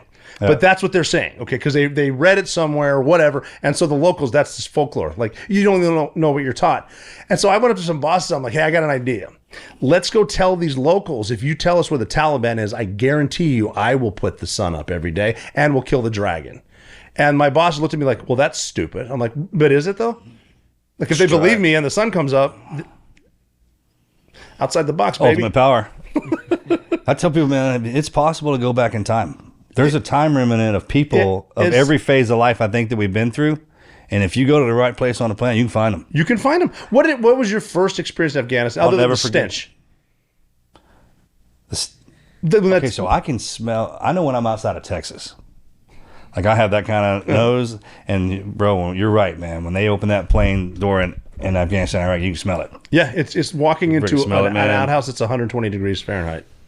I never got over that. I mean, I never got used to it. I could always. You don't get used to it. You can smell it when you go to a concert and the shitters are full. Yeah, that's Afghanistan. You guys went to Bagram? Yeah. And what was the first part of Afghanistan like? I landed there. I think it was pretty sure it was in the morning. Oh, the plane coming in. And some bitch didn't tell us he was going to do that emergency kind of, and I never felt that before. When you slam against the skin of the aircraft, and then we landed, and the boys from 10 were waiting on us in the Hiluxes. And I remember we were sitting in that bowl with the mountains everywhere, and I was like, this is Afghanistan. I had my heebie-jeebies up, so I kind of was hunkered down. I thought I had to move fast. My uniform was clean. It wasn't dirty, so I looked out of place. I remember everything I had a Texas flag labeled up on it. They took us straight in to the to Brian's camp. God, dude, what was his last name? I don't remember. It was hard to say. Camp Ouellette. Camp Brian Ouellette. Camp Ouellette. Yeah, Brian Ouellette. Yeah. And remember that big gate? Yeah. And it was right in the middle of the camp. And I remember thinking, I was like, well, man, this is what being a team guy is all about. This is where it starts. That's when it got legit. The guys rolled up with the beards. Yes. I thought that was the coolest. And they had that no shaved shit. Isn't that cool? That's cool to us, right? I thought, bro. Especially then, it was really cool. This son of a bitch had a beard down to his chest. And he was talking to me. It was one of those typical team guy moments where he was an officer and I didn't know it. And he was still being cool to me. And I was kind of like, yeah, bro, this place is pretty cool, man. And he had his shades on and his cap. So I couldn't see anything. He was like Cousin It underneath that damn thing. Cool. He looked cool as shit. Has gun slung, had a t-shirt on. It was just, everything was kind of real chill. And then I remember a week later, he came walking up. He had shaved. I didn't even know who it was. Oh, different guy? Yeah, completely different dude. I was like, God, dog, man. And I was just getting mine, starting to grow it. I was like, I hope I get to be here. It's typical team guy stuff. I was like, I hope I get to be here long enough to get this beard out. Oh, that's all we cared about. When we got through. You know how life doesn't really slow down? One minute you're car shopping, the next you're thinking about buying a house, or maybe even both at once. That's where Navy Federal Credit Union has been a huge help for me. Whether you're looking for a new ride or a new place to call home, Navy Federal makes the whole process easier for their members. They've got tools, resources, and people who actually care about helping you make smart decisions. No pushy sales vibes, just the support that feels personal. That's what I love about Navy Federal. They treat you like a member, not just another account number. They understand military life, busy families, and just how much you've got going on. So their goal is to help you finance confidently, whether it's for a car, a home, or both. Plus, when you bank with Navy Federal, you're not just getting great service. You're a part of the community that's got your back. Navy Federal is federally insured by the NCUA. So if you're in the market for a car, a house, or you just want to explore some options, check out NavyFederal.org and see what makes them different.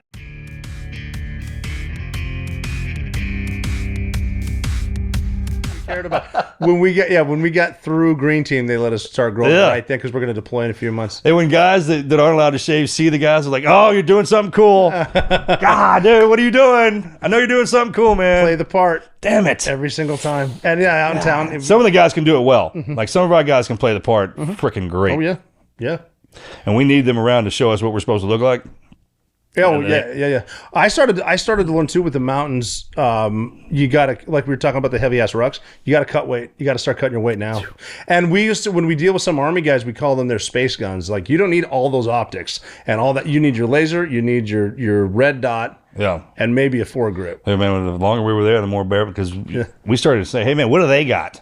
Well, you got a little harness with some mags in it. Well, actually, the kids had all the mags and follow them. Yeah. So because you won't shoot a kid. Not shooting the kid. And he's just got that light can pair of tennis shoes and he's hauling ass through there like a billy goat. So think about that. Yeah. So that's when we started.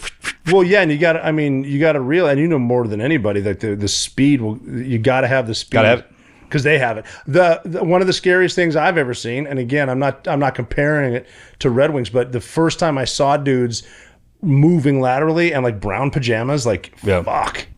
So that's when it got to me. When I'd fallen down pretty good ways, and they were moving in tandem through.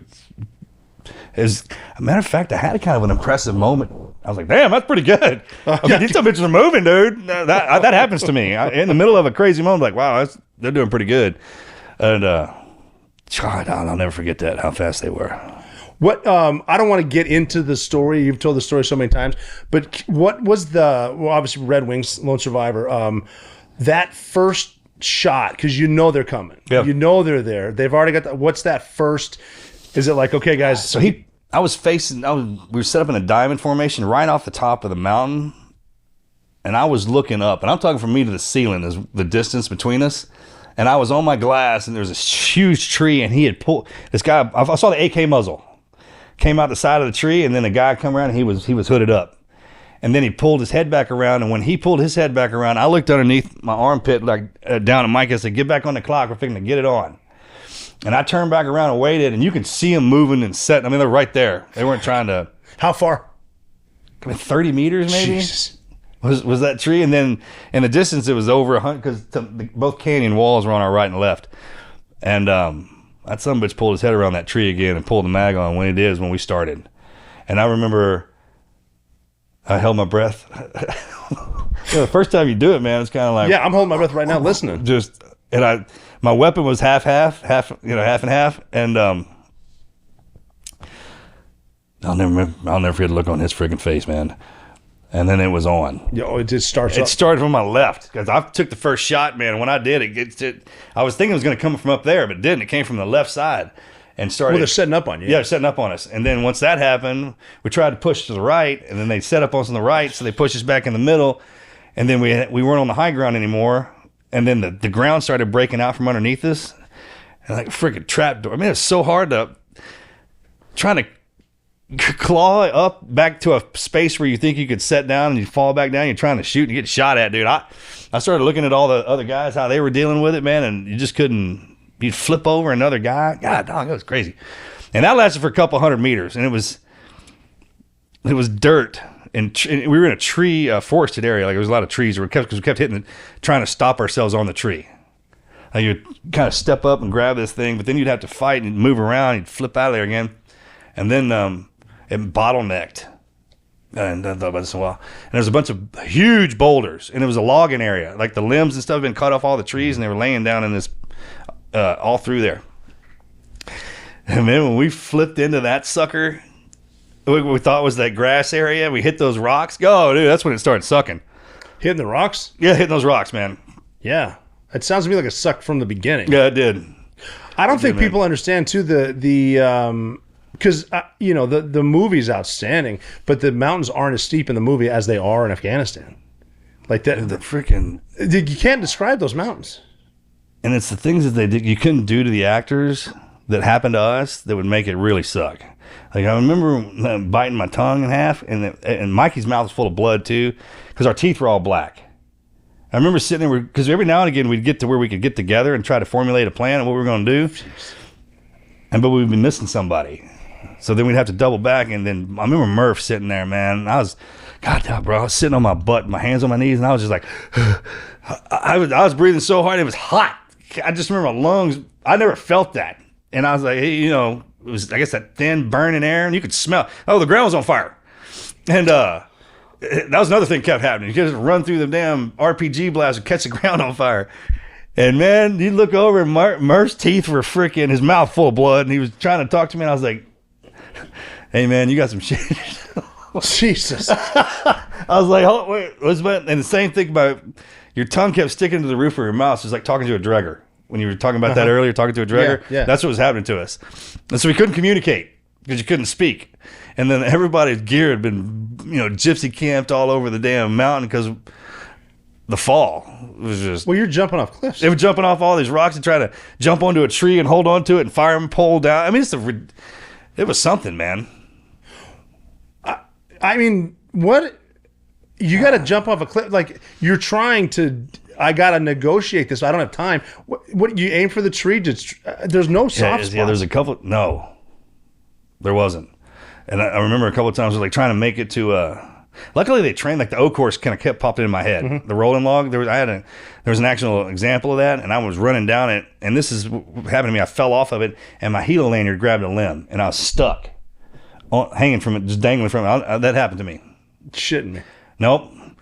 Talking about that helo lanyard, I forgot about that. No. And then I fell into this little crevice, and then they freaking started jamming us up, and then you could hear the fight shift. So they would see another one.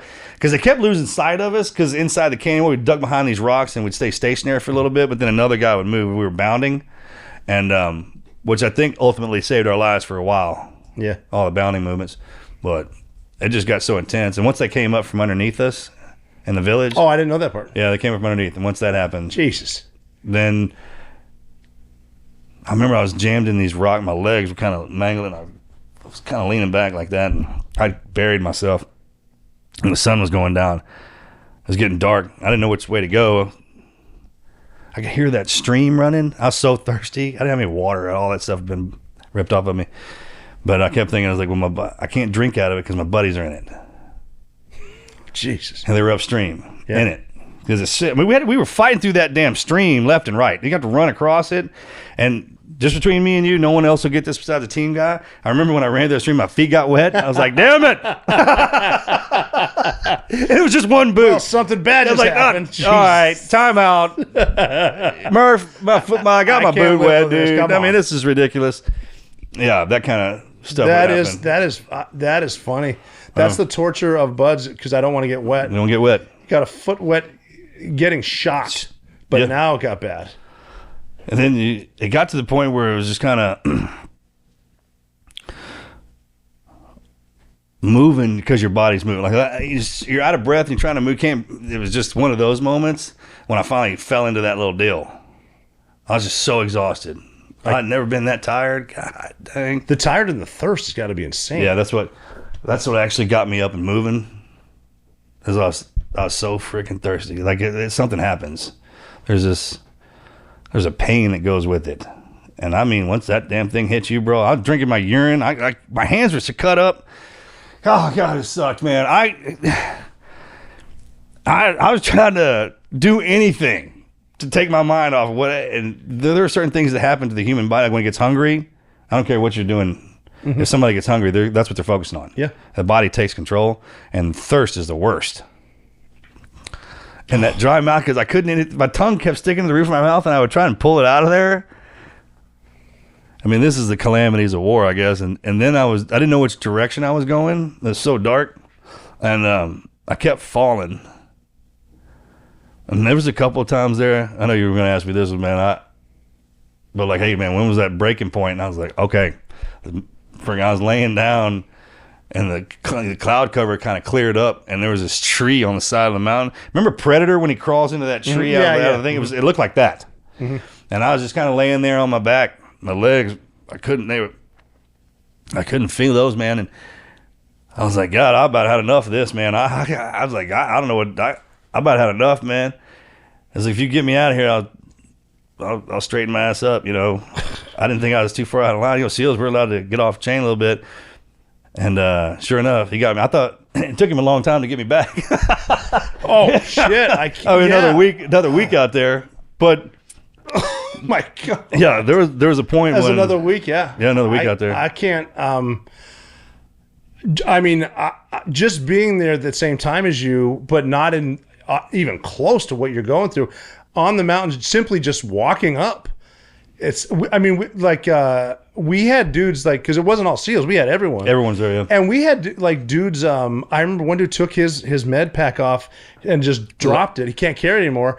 And one guy said, "Well, I want to quit." I'm like, "Well, where the fuck are you gonna go? You got nowhere to go. You're here. Can't call nobody." Yeah. Everybody else was trying to do their own thing. Yeah. And I mean, and this isn't a shot at the guys who fell out. No. Because when the guys finally did make it in there, there wasn't very many of them, and they were beat to shit. Oh, yeah. Yeah. I still keep in touch with a lot of them, man. And that was the most impressive thing when they found me. I was like, look at you hard son bitches, man. I couldn't believe it. We were on the. This is coming down into the Shuri. Yeah. We were coming down, and we were having, because we'd been up a couple of days too, just walking. Though again, we're not in it. We called some A10s, whatever, I remember having a conversation. One of the guys sat down and said, I got to sit down. I can't go anymore. And I said to them, good, you just tell Mrs. Luttrell that we didn't get him because you quit. And he goes, you're right. And I said, do me a favor, give me that exact same speech. I don't think I can go anymore. Yeah, send it back. Yeah, I need to hear that. Yeah, man. And then we got the radio call that, someone just made it in there. And we're like, good. And then now that it's over, we're like, where the fuck do we go? It's over. We got to get out of here now. That was a crazy thing. We're driving. And this is where I haven't told anybody this, man, but if I ever had a chance to get Peter Berg to do an alternate ending to the movie and put in what y'all had to go through to get us out of there, all of us, that's the craziest story. And just the fact going up into that gauntlet and to where, I mean, you want to talk about sticking me into the worst place ever to come get me? The worst place. Worst place. The briefs we were getting was there's families in these valleys that have lived there for 10, 20,000 years, and they've never met. And if you try to go in their valley, they're going to cut someone's head off and put it on a stake. You're not welcome. This is Star Wars, like with the sand people. Yeah, they kind of like that, man. Like they stand off on the canyon walls and pop shots at each other. It's like that. It's way back land. We had funny shit going on too. They wouldn't fly us in at first for obvious reasons. Yeah. And when we finally, I don't know how many hours into the hike, they said they're going to airlift us some water, and these 60s came in and they missed us, and they dropped these. They're just throwing them out, just right off a cliff. We're like, well, we could have used that. We had a donkey jump because when donkeys get to a spot where it's enough, they'll kill themselves. Yeah. We had a donkey jump off, and he didn't pick a cliff that was high enough to kill him. He simply picked a cliff that was high enough to make him realize he made a bad decision. Yeah. So now you're just down there. It's like, what the fuck? That's where that word came from. And we're not even getting shot at. I can't. I mean, when you try to describe, because people ask me about the movie Lone Survivor all the time, and I'm like, excellent movie, but the mountains just aren't the same. And those actors would have died if they were. That's when the guys talk to me from there. They're like, man, that was the one thing you couldn't capture. No, you can't. How bad that sucked. And I can't imagine too, just with my experience in gunfights too, because I had a couple more dudes, but just the watching them and then hearing the AKs and the PKs and the RPGs, man, they're not like in Red Dawn with the these things are there. Yeah, because you're in the canyon too, so even if it misses you, and backblast those the freaking trees that have been chopped down, man. Some of those impacts, instead of hearing it, I'd almost rather just hit me. Man, So, okay, that obviously, Lone Survivor, everyone should have seen the movie and read the book. What do you do after? Because we and I were talking a bunch of healing stuff, and I got back, once I got back, I did the Germany route to the hospital, and then I actually came back to the States, and then they redeployed me back to Bahrain. So I made it to Hawaii, to the hospital there, I think for 2 weeks, and then they put me back on a transport plane. I went to Bahrain. The rest of the guys had come back in out of Iraq because they had split us down the middle. Half went to Iraq, half went to Afghanistan. And then I came back with them. And I got to see my family after that. So it was... and that might have lasted 2 weeks, bro. And then we got orders to Team 5. So actually, they were trying to move me to Team 2. Because they want to be they want to be close to the Pentagon and all that. If you know how this works, this part. Well, you know where I'm going with this. Yeah. So everybody was, and I'll hand it to when they sent me to 5 because they were next on the block too. They were going into Ramadi, and then I remember my brother was at STVs with me, and he was in a platoon doing a workup, and my orders came through that I was going to over to 5. And some of the guys were like, man, it's going to be, but you're leaving your brother out here, man. That's kind of a big deal. I was like, oh, he'll be going with me. And they're like, no, you don't break. That's just not possible. He's in the middle of something. I was like, no, he'll be going with me. It was the only thing I asked for. The Admiral asked me if he could grant my one wish, what would it be? I was like, can my brother stay with me? And he's like, absolutely. Yeah. And I'll never forget the look on the warrant's face when those orders came through from my freaking brother. He's like, who do you know? Well. I was like, hey, how about that? I got one silver bullet. I burned it on my brother, man. And so we went out to 5 and fell right into the workup. And at first, I wasn't supposed to be. God, I was going through I was in the hospital still and having all these surgeries. And they stacked that platoon, that Ramadi platoon, with the hardest dudes. I mean, it was the best time. It was the best deployment. I was beat to shit. I was in a leadership role. I mean, I got to go outside the wire a few times, but I was LPO kind of deal. And the guys were great, man. So I just hid out there. Yeah. And we were there for 7 months, I think. It was hard. Like, all the guys got hit and wounded, man. We didn't lose. It was the same spot Chris Kyle got all his stuff. And Mark Lee and all them died. Yeah. Jeez. And then they got back to command. And this is when it started for me, man. They're like, hey, as soon as you get back, man, it's on. Oh, we were sitting at the chow hall in Ramadi. One of the guys in my platoon goes, hey, man, there's a book out about your story. And it had the cover online. I didn't know what online was. I didn't know what MySpace was and all that stuff like that. And so the younger guys were into all that. Like Shane, all them, they could find anything on the internet. I wasn't into that. And then that came up, and that's when I first got so guys are probably going to know about it, because I was told to keep it top secret. That's coming out. You're not. That's what it's not. And they told me that too, and they trained me for everything. And that was one of the coolest things, man. Is so when I got back, I got to go hang out with Admiral McGuire over at Warcom. He was my shadow, my top cover. And I actually got a Warcom badge. How about that? Nicely done. You believe that? Yeah, you made it. I made it. And I'll never forget these politicians and all these people would come over to do a dog a pony would call the team, and Master Chief Nashchek, he would always answer the phone. I know who he is. Great dude. And he would freaking hammer there. He's like, you think you're more important than America and training my Navy SEALs? He watched out for me like you couldn't believe, man. Well, then they gave me some freaking media training and started sending me through all these schools to get me ready to start going on TV. And then they sent my ass to New York in a suit, pulled me out of my uniform, like, hey, here's your new uniform, put this suit on. Here's your agents. They gave me my lawyers, all my publishing, everything. They facilitated all of that. Really? It was an assignment. Yeah. Which I didn't know what to do. I never even heard of anybody having to do that. But then someone's like, hey, independent operator SEALs, y'all do everything. So this is part of it. And then they just put me on the road. And that was my new job. Recruiting, yeah. Yeah. That's quite a change too, and that's everything turned that's the whole. You want to make God laugh. Tell him what your plan is. Then it's for tomorrow. So this is when the hardest I ever been hit coming out of SEAL teams was this, and there wasn't anybody there to hit me. I had one of my bags. I was leaving the team, last one out. Right, the door shut behind me, and I left one of my para bags inside the fence, and I went to scan my ID to get back in. It wouldn't open. Yeah. Are you kidding me? He went from a team guy to a piece of shit, and I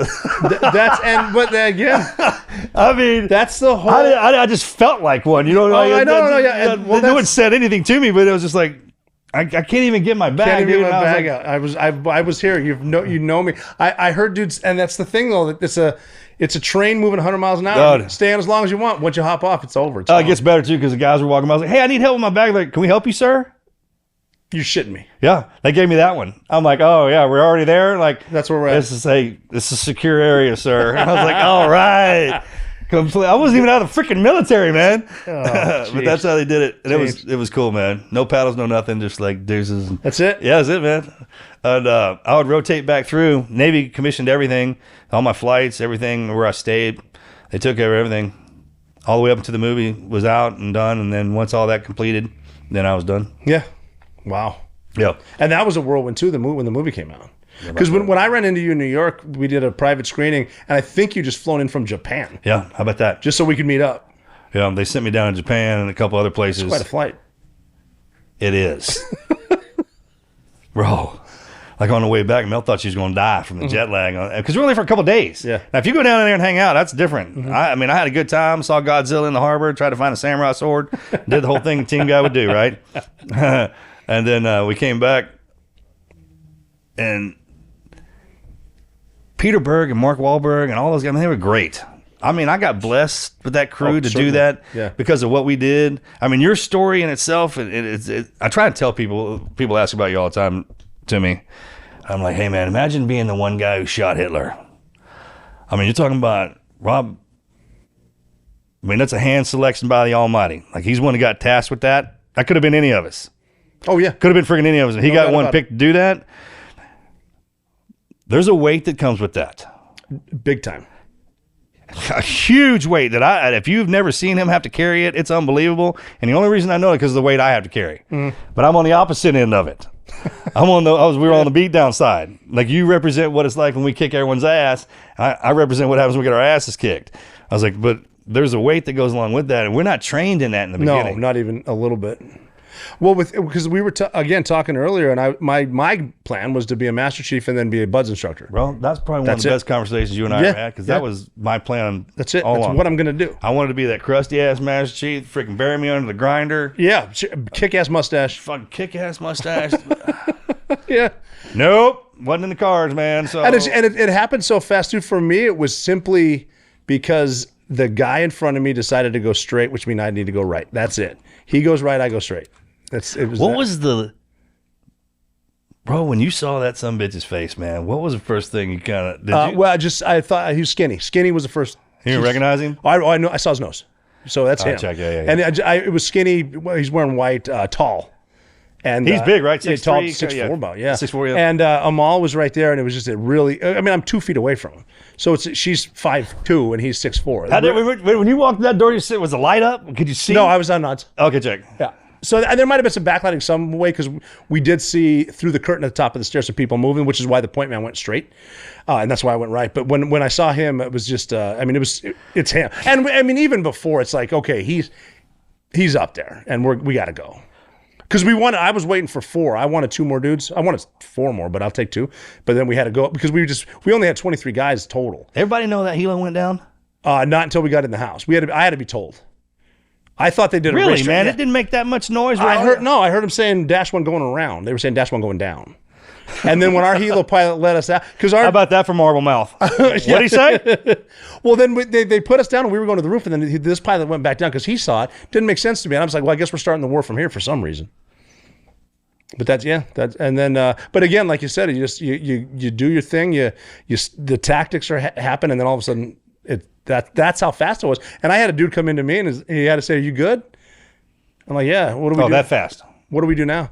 And he goes, "Now we find the computers. You do this every night." I said, "Yeah, you're right." And holy shit! And he goes, "Yeah." He goes, "Yeah, you just killed Osama bin Laden. Your life just changed. Get to work." That's what he said to you. Yep. And then it went back to normal routine. Yeah, find the stuff, SSE. Yeah. Now we can leave. Let's call in that 47 because we got to blow up this 60. When did that set in? Right after. Right I know it didn't happen while you were there. Well, it sort of did, but we're getting out. When it really hit me was. I'm talking about when that somebody hit you, like when everyone else is coming in with that look on their face. When we're on the 46, well, because everyone was asking everyone in the house, who got him? And it was funny because my nickname was. Bro, I'll get chills thinking about because you know how guys are like, who the hell did it? And it was funny because I was known for telling jokes, and my nickname was Nizro, Navy SEAL Rob O'Neill. And they go, who got him? They go, Nizro. They go, fuck, we're never gonna hear the end of this. But why would you, man? That's one of our greatest. But the flight out hit me because we're on the 47 trying to get back, and this dude SEAL Team 6 in the Army rescued SEAL Team 6. So there's blue team guys here now, and this dude next to me from it was blue that got y'all. They won't let you live that down. No. Well, we went into their space. They should have taken the mission. We went in there, so they were gracious. This dude's next to me, and he goes, he's from Manhattan. He goes, who got him? And I said, I did. And he goes, on behalf of my family, thank you. And then the guy next to me here is our sniper that initiated the fire to rescue Richard Phillips. He handed me his dip, and he goes, take one of mine. Now you know what it's like to be a fucking hero. I'm like, holy shit, guys. It's like, let's just get home. But that's when a team guy gives you some praise. That's a little different story. Don't worry, it only lasted about 5 minutes. Yeah. That's what I'm saying. It doesn't last long. No. Very, very rare do you get it, but when you do, you remember it for sure.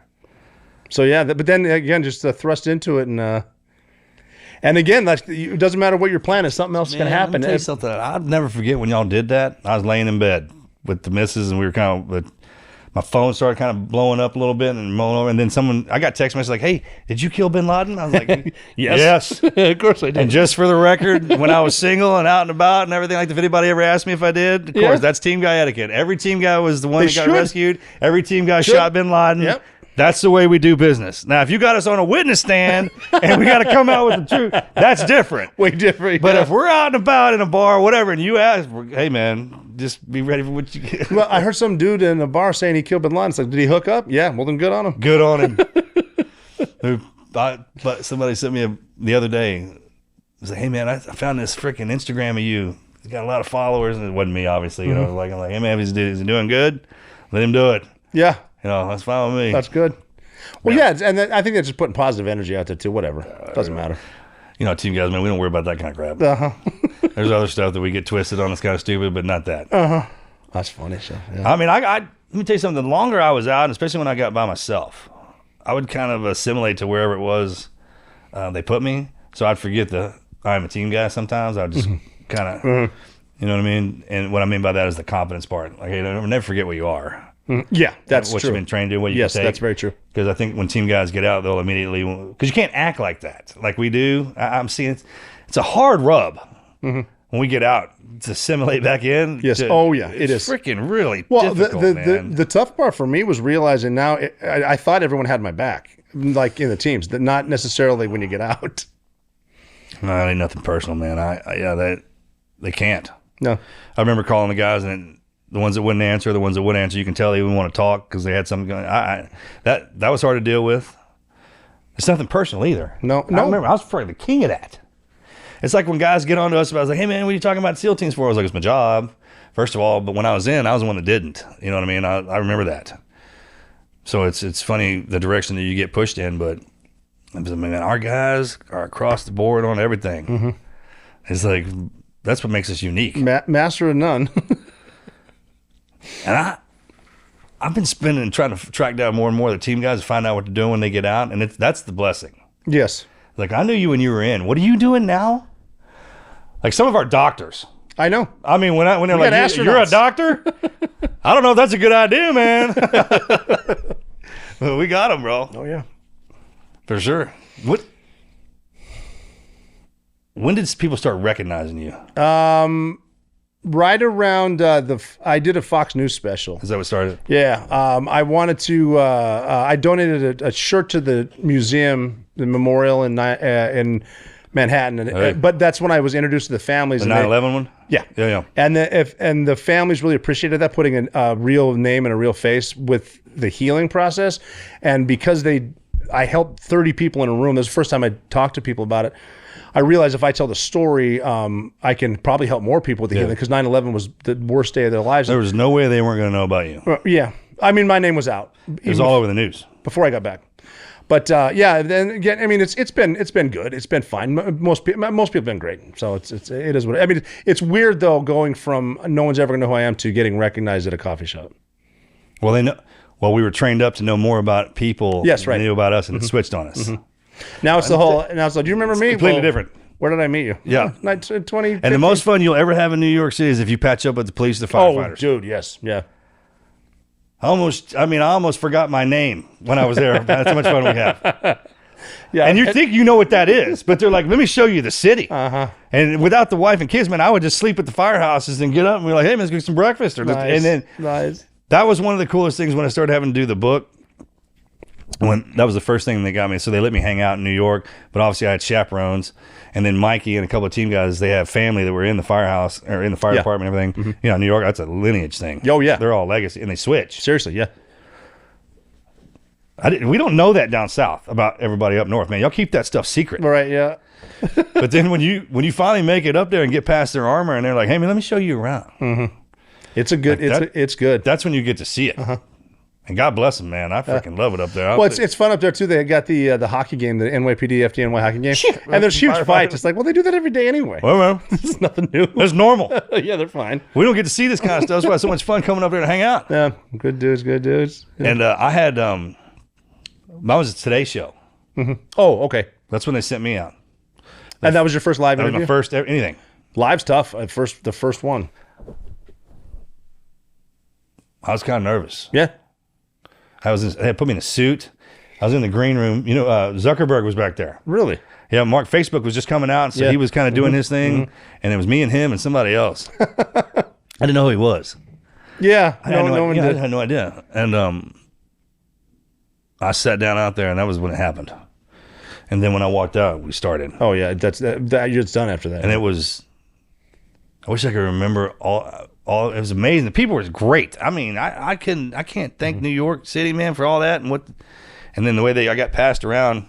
Of course, spend more time in bookstores than I ever did growing up. You know, Barnes and Nobles back when you get them at the store and stuff like that, and it just got to really see America And that's when I really started appreciating this place. New York City's awesome because that's one place that they truly never forget. They don't. They're legit up there. I got to wear, they put me in my uniform the first time up there, so I strutted around. That's a big deal. Oh, wow. In the city? In the city. Okay, that's good. And New Yorkers will come out of their armor and their shell to say something to you if you're in your uniform. They will. They will do that. They have Fleet Week up there for a reason. Yeah. They will look up off their phones and they will say something to you if you're sporting your uniform, for sure.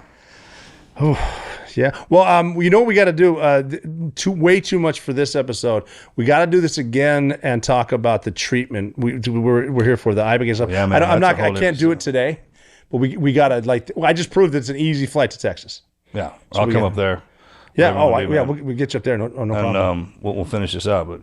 Yeah, well, thanks for coming down, man. Well, this has been awesome because I've been able to collaborate with Team Never Quit, Operator Podcast, Marcus Luttrell. Always awesome, man. This is and I think I stole "You're Never Out of the Fight" from you guys, but that's my conclusion, man. You're good. never out of the fight. Yeah, brother. Good job, man. Thanks. That's awesome.